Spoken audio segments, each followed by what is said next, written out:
আসসালামু আলাইকুম এভরিওয়ান, সবাই কেমন আছেন? আল্লাহর রহমতে সবাই ভালো আছেন। আমিও আপনাদের দোয়া ভালো আছি। মিক্স রান্নায় আসামের আপনাদেরকে ওয়েলকাম জানিয়ে আরেকটা রেসিপি নিয়ে আপনাদের মাঝে হাজির হলাম। তো আমার আজকে রেসিপি সিমের বিচি রান্না করব মাছ দিয়ে।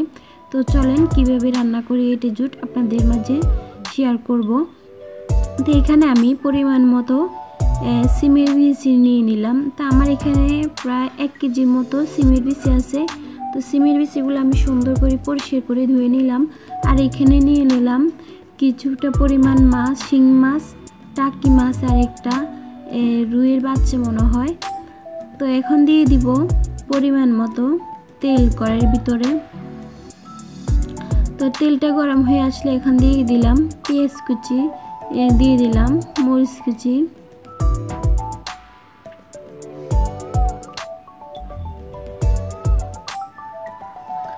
তো এবারে পেঁয়াজ মরিচগুলো আমি একটু নেড়ে চেড়ে ভেজে নেব হালকা করে। তো যারা এখনো সিমের বিচি রান্না খান নাই তারা একবার খেয়ে দেখবেন। আর যারা এখনো সিমের বিচি পুড়ে যাওয়ার আগে রান্না করেন নাই তারা একবার রান্না করবেন তাড়াতাড়ি করে।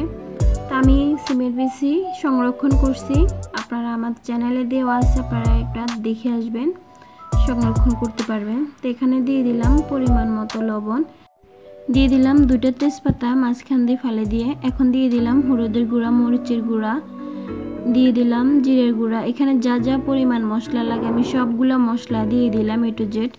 তো এখন দিয়ে দিলাম পরিমাণ মতো একটু পানি, যেন মশলাগুলো না পুড়ে যায়। দিয়ে আমি নেড়ে চেড়ে কষিয়ে নেব মশলাটা। আদা রসুন বাটা যা যা লাগে এখানে তা আমি দিয়ে দিব। এখন মশলাগুলো একটু কষিয়ে নিব ভালো করে।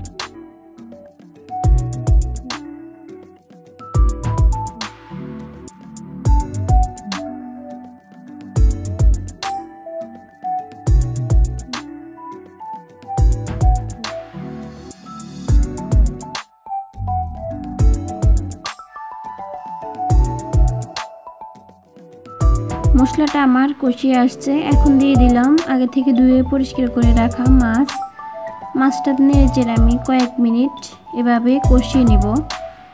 কয়েক মিনিট বলতে আমি 7-8 মিনিট এভাবে কষিয়ে নিব, যেন কাঁচা গন্ধটা না আসে। আমি এই ধরনের মাছ দিয়ে রান্না করতেছি, আপনারা চাইলে বড় মাছ দিয়ে রান্না করতে পারেন। রুই মাছ, কাতলা মাছ, বড় ধরনের মাছ, কেউ পাঙ্গাস মাছ পছন্দ করেন ওটা দিয়েও রান্না করতে পারেন। আমরা এটা দিয়ে রান্না করতেছি আজকে, আমার বাসায় এই মাছগুলো ছিল তাই রান্না করতেছি। তো এই যে মাছটা আমার কষিয়ে আসছে, তেলটা উপরে উঠে আসছে, দেখেন আপনারা।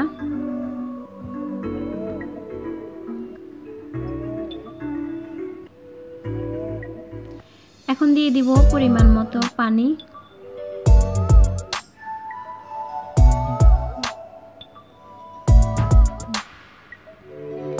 এখন মাছটা আবার পানির ভিতরে কয়েক মিনিট কষিয়ে নিব।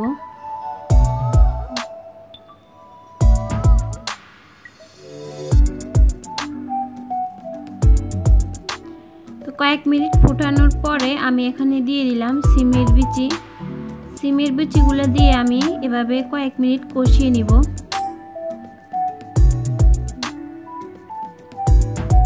যেন সিমের বিচির একটা গন্ধ আছে ওই গন্ধটা না থাকে।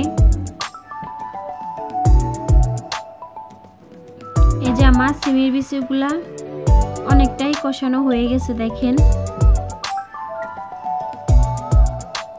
এখন দিয়ে দিলাম পরিমাণ মতো পানি।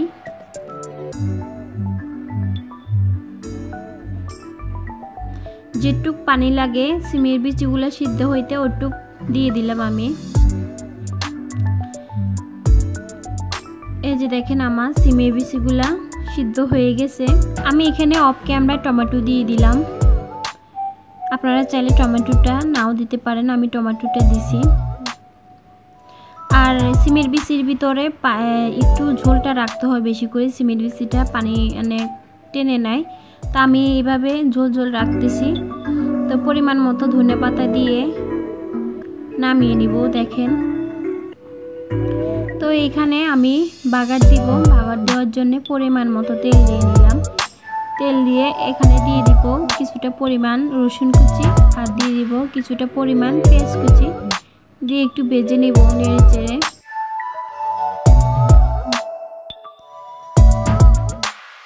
আমার পেঁয়াজ মরিচগুলো লাল লাল হয়ে গেছে, আমি এখন নামিয়ে নিব। তো এই যে আমি সিমের বিচির উপরে দিয়ে দিতেছি। এটা দিলে সিমের বিচিটা অনেক সুন্দর একটা ফ্লেভার আসে, খাইতে অনেক মজা লাগে। আপনারা সেমভাবে রান্না করে দেখবেন। তো আজকে আমার রান্না এই পর্যন্তই। তো আমার রান্না কেমন হয়েছে কমেন্টের মাধ্যমে জানান। লাইক, কমেন্ট, শেয়ার, সাবস্ক্রাইব দিয়ে আমার পাশে থেকে যাবেন। সবাই সুস্থ থাকবেন, ভালো থাকবেন, এই কামনা নিয়ে আপনাদের মাঝ থেকে বিদায় হচ্ছি। আরেকটা রেসিপি নিয়ে আপনাদের মাঝে হাজির হব। সবাই ভালো থাকবেন। আসসালামু আলাইকুম ওয়া রাহমাতুল্লাহি ওয়া বারাকাতুহু। আল্লাহ হাফেজ।